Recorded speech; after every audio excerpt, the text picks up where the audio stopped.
Let's move on and talk about the Super Bowl this week. I'm delighted to say Mike Carlson is with us to preview a game where the consensus is building, Mike, that this is going to be not quite a cakewalk for the Patriots, but I haven't seen anybody who I respect predict that the Rams are going to win just yet. What's going on? Well, it's a tough one because when the line first came out right after the conference championship games, the Rams were favorites by 1.5. And I thought that sounded about right to me.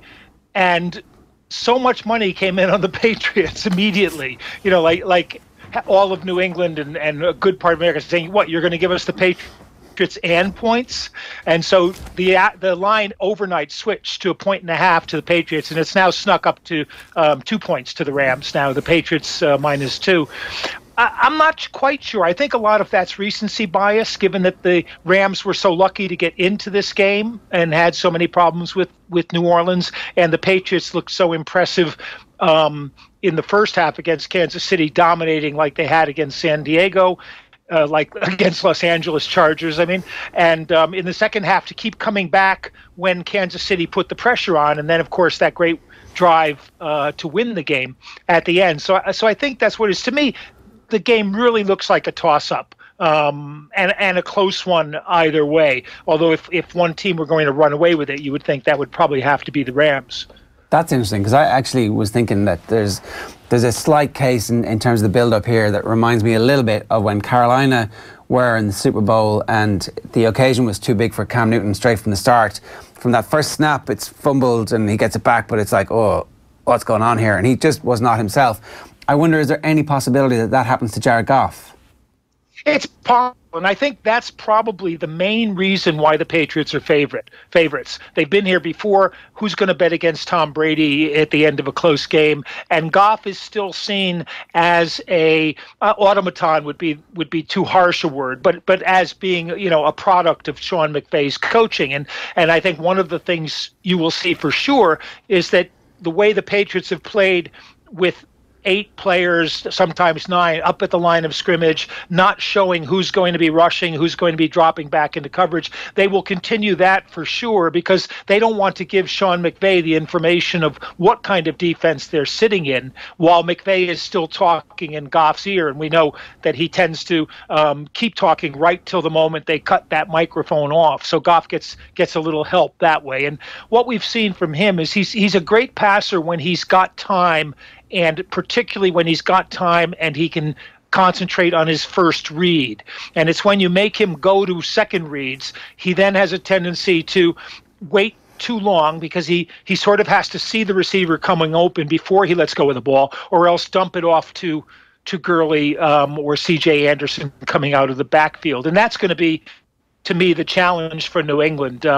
They have to stop Brandon Cooks, obviously. They know what he can do from first because he played there last year, but he takes the top off of defenses, and they've been vulnerable to that to an extent all season. The more if you double team him, you're taking someone away from the rest of your coverage, and I think what you've got is a kind of mix with Jared Goff of Philip Rivers and Patrick Mahomes. Mahomes had a bit of inexperience, you saw, in that Kansas City game where, he didn't react necessarily to the Patriots changing things up. And Rivers, of course, is a pocket passer the way that Goff is. And what you saw against Rivers was the Patriots were concentrating on keeping the edges set so that Melvin Gordon or Austin Eckler couldn't get outside.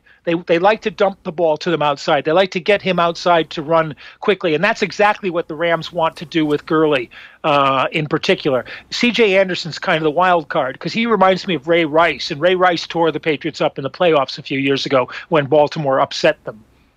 We've seen over the past couple of years, Mike, how much of an effort it is to get to the Super Bowl and how much of an investment of emotion in terms of plays, in terms of putting your entire life's work into this one season. And that's obviously something that Sean McVay has done. We've seen it over the past couple of years when it sort of tailed off in the following season with the likes of the Carolina Panthers, the likes of the Atlanta Falcons. Do you think the Los Angeles Rams have more of a staying power than some of those one-hit wonders, I want to call them, in the Super Bowl, despite the fact that they actually didn't win the Super Bowl when they got there? That's going to be an interesting question because they've spent a lot of money in the last 2 years on older players, star players, and between age and salary cap, they're going to have a hard time keeping that core together. In Ndamukong Suh, Aqib Talib, Marcus Peters, Donald will have to be paid. Obviously, Whitworth on the offensive line is 35 or 36, so that's going to be a difficult task for them. And in a sense, they've built the team in almost the opposite way of the Patriots, who, I think they'll lose Trent Brown, who's probably the best player in this game that nobody ever talks about. The Patriots left tackle. They'll probably lose him this year to a big contract, but they'll have somebody, probably Isaiah Wynn, who they drafted last year and then got hurt, ready to come in and take his place. And they'll fill spots with a lot of undrafted guys. And I think it's not hugely original of me to say this, but I think Aaron Donald is probably the key to the game and how the Patriots try to cope with him, because he can take a lot of things away. And my guess is, although everybody says, the Patriots ran the ball in the 2 wins in the playoffs, they threw the ball an awful lot, mostly short, controlled passes that came off the running game, but they ran the ball in a slightly different way in each game. And I think they'll do that again, because the best way to cope with Aaron Donald, almost the only way, is to run at him. If you run at him, you take his movement away from him. He becomes like an offensive player. He becomes the defensive player. The advantage a pass rusher has over the pass blocker is the pass rusher knows what he wants to do, and the pass blocker becomes the defensive player having to react. If you run right at Aaron Donald, you put him in that position of reacting. So if you're going to double team him, if he lines up inside of Trent Brown, I'm sure they'll double team him, and they'll leave Gronkowski to block Dante Fowler, which is a matchup that I would like. If you pay too much attention to Donald, then Suh can kill you one-on-one inside. And during the week, there was this little conversation that Belichick had about Wade Phillips, the defensive coordinator, who's been there before, and he's been around a long time. He's older than Bill. His dad was a coach in the NFL. And Bill said, Wade is still doing the same things he did 30 years ago, which is basically true, but he's changed it as he's had to. It's the same 3-4 defense he played when he was the defensive coordinator with the Bills back in the early 90s. And Bill, obviously, with the Giants, had them in the Super Bowl. But ideally, he would have one rusher, which was Bruce Smith on that team, and then 2 guys who occupy blockers, which was Phil Hansen and Ted Washington. Well, here he only has one guy who occupies blockers, really, which is Michael Brockers, and the other guys, Suh and Donald, are both one-gap rushers. Ideally, they want to rush in. Suh doesn't really like playing that nose tackle spot where he's supposed to just hold up and get 2 guys. So if you double team both of them, you're playing into their hands. And if you single team Suh, you're leaving yourself vulnerable to a lot of stuff. So that, to me, is where the game could be won and lost, as well as the matchup of Aqib Talib, which, again, everybody in Atlanta and around whatever the football watching world is knows that he's going to be man-to-man on Julian Edelman. And Wade likes to play man-to-man. If you play zone against New England, you're inviting trouble, as we saw with the Chiefs in the winning drive 2 weeks ago. But I would guess that they're going to play man-to-man on Edelman, and they're going to play zone on the other half of the field. For the most part. No one does everything the same on every play, but that's going to be their basic strategy. They might put a man on Gronk. They might put a linebacker on him. The problem for the Rams is that behind that front 3, their linebackers are all very small. They're not really run stuffers. And if you can get past them, your running game can have a lot of success. Do both teams have problems at linebacker then? Because everybody says the way to attack New England is precisely that, get your fast guys on their slow linebackers. Yeah, New England's problem is the linebackers aren't so great in pass coverage. The Rams linebackers are fine that way. They're quick. Mark Barron was a safety. They can cover tight ends. But the Patriots, Van Noy can run a bit. Hightower has lost a step from his injury last year, and it's really obvious that he has, which is why they play so much of the game in sub packages with 5 or even 6 defensive backs. And Patrick Chung plays an awful lot of linebacker, as it were, for them to cover tight ends. And last week or 2 weeks ago, they had J.C. Jackson, the rookie cornerback, covering tight ends and playing up at the line of scrimmage. So, yeah, it's a fascinating kind of chess match. And although Bill's kind of the thought of as the master of all this, McVay, who's exactly half his age, is probably like the most interesting young thinker in the game, innovator in the game. And, I'm really curious to see what they come up with, because I'm sure both teams are going to do things that we haven't seen, certainly in the last 3 weeks. Does any of the hangover from the championship game matter? The whole fact that they'll feel a little bit fortunate to have got that call. They've had to answer questions about it all week. McVay let a little nugget slip in a piece with Peter King about the fact that he gets texts from Bill Belichick when he does well, a little attaboy, it's okay. There's a minor weird power dynamic going on there. Does any of that off-field stuff matter at all? Well, it doesn't seem to bother Nickel Roby-Coleman, does it? He came out trash-talking the Patriots right from the start, talking about how he hated them when he played in Buffalo. And no, basically, I think that gets put aside. If you're a player and you get a lucky break, and I think this is true in any team sport, you don't concentrate on the fact that you didn't really deserve the win. You figure you earned the win anyway. And the Rams are telling themselves they would have won even without the call, which is not quite true, but but they did intercept Breeze in the overtime and went down for the win. So in that sense, they know that they earned it, and they're not going to worry about the calls. What you can expect, because the NFL is nothing if not a knee-jerk reaction, public relations oriented league, is that they're going to call pass interference very tightly in this game. And, I mentioned J.C. Jackson against Kansas City. He was the only player they called pass interference on, and he had 2 calls plus a holding call, which was exactly the same total as he had the whole season. He matched in that one game. And I have the feeling that you're going to see a lot more of those calls coming against quite a few more of the players. I don't think they'll necessarily target Nickel Roby-Coleman, but he needs to be careful. But if I were him, I would be grabbing on and going along for the ride. Yeah, I also have a feeling that'll happen in the first half, and then nothing will be called in the second half, just to make sure that the crappy first half isn't the thing that people remember in the aftermath. Because if they called every penalty, the game would be terrible. It would last for ages, and it would actually get really boring. So and that's been my point for years, is they've turned the two really crucial calls that change games: offensive holding in the line and pass interference, defensive holding and pass coverage. They've turned them into total judgment calls. The rule used to be simple: if the ball was in the air, you couldn't touch the guy. And in fact, if he was past the chuck zone, when they created that 5-yard area where you could hit a receiver, you couldn't touch the guy. So if you touched him, it was pass interference. Well, then they let it go. Once you get into that, it's like the NBA. And you can call the foul anytime you feel like it, but nobody kind of knows what is or what isn't. They call it a significant advantage in the NFL, and I think that's going to be a problem. I am convinced that for the conference championship weekend, a directive went out from the NFL, like an advisory to the referees: let them play. Don't take over the game yourself. And and for the most part, I think that's what happened. And just as you say, in the second half, that becomes even more so, because nobody wants to be the guy who changes the whole game with a flag. No, and I made the comparison with the Football World Cup in Brazil, where the games were particularly violent compared to the stuff that we would see week in, week out in the Premier League or in La Liga or any European league. And at the end of that whole process, Neymar ended up with a broken back from a kick in the back, and they were like, oh, maybe we went a little bit too far there. There's a balance to be struck between letting the teams play and actually applying the rules that everybody knows are the rules. So which was with the World Cup with Holland and Spain in the final. And the English referee, was his name Judd or Howard Webb? Howard Webb, with the karate kick to the chest. One of those 4-letter words. Yeah.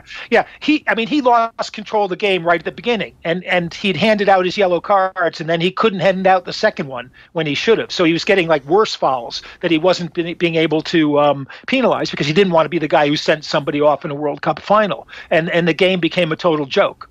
Yeah, exactly. And and there's a feeling that can happen, and we saw it last week or 2 weeks ago. The other thing that I just wanted to ask you briefly about the experience was that I would have said that the Eagles last year would have been underdogs for the precise reason that the Rams are underdogs. And so what gives me a bit of hope that maybe this won't be something that we saw with Carolina is that teams somehow can, depending on their, I don't know what it is, but some teams don't suffer the same thing. They don't suffer the fact that there's the game, there's a halftime which is an hour long, and then there's another game.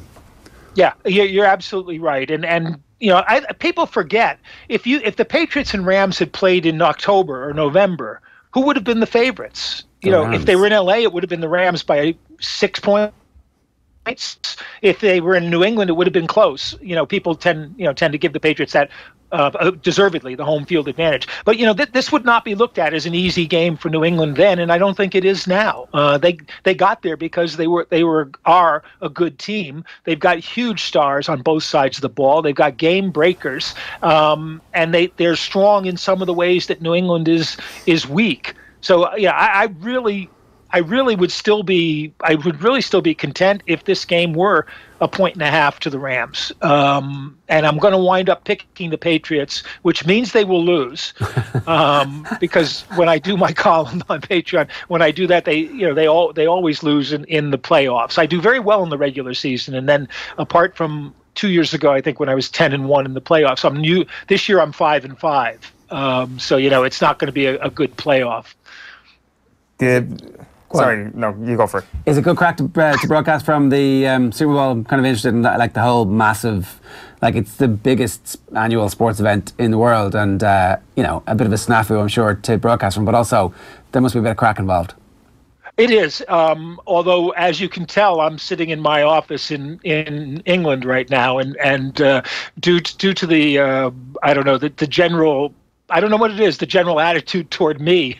I think I haven't spent many of those Super Bowls there for the whole week. You know, the BBC are flying me in tomorrow on Friday.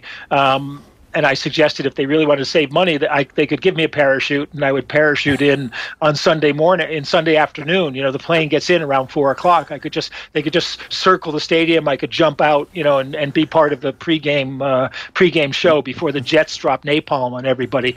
And they decided that wasn't a great idea. But yeah, the atmosphere is great. Saturday is a fun day, in a sense, because it's very quiet. If you go to the press center, there's not going to be anyone in the press center. Radio Row, which is you guys should go there at some point, because you know, it's the most amazing zoo of just microphone after microphone after microphone, and people all yelling at the top of their voices, because that's the way sports radio is done in America.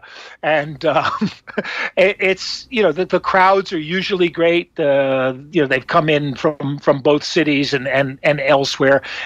Even in Minnesota last year, they were outside in the cold and enjoying themselves. And so on Saturday, where there really isn't a lot to do, I've already found a bar called Rira in Atlanta, not far from the stadium apparently, and that's going to be showing Ireland and England, and I'll be sitting there. We're going to bring Nat Coombs along, so we have an Englishman to act as our punching bag in that match. But yeah, so that'll be my lunchtime which is a very civilized time to watch the rugby. Yeah, no, totally. You're going to need to tweet us pictures of Nat Coombs crying when we absolutely pulverise him on Saturday. One last thing, the big controversy this week, Mike, has been about Maroon 5 cancelling their press conference. I didn't realise that the halftime show act actually has a press conference during Media Week for the Super Bowl, but there's been a massive change.org petition to them actually performing halftime in the Super Bowl due to, you know, the blackballing of Colin Kaepernick and the amount of acts that have actually pulled out before Maroon 5 were announced. It's weird that a halftime show has been spoken about this much, particularly because the act performing are so bad.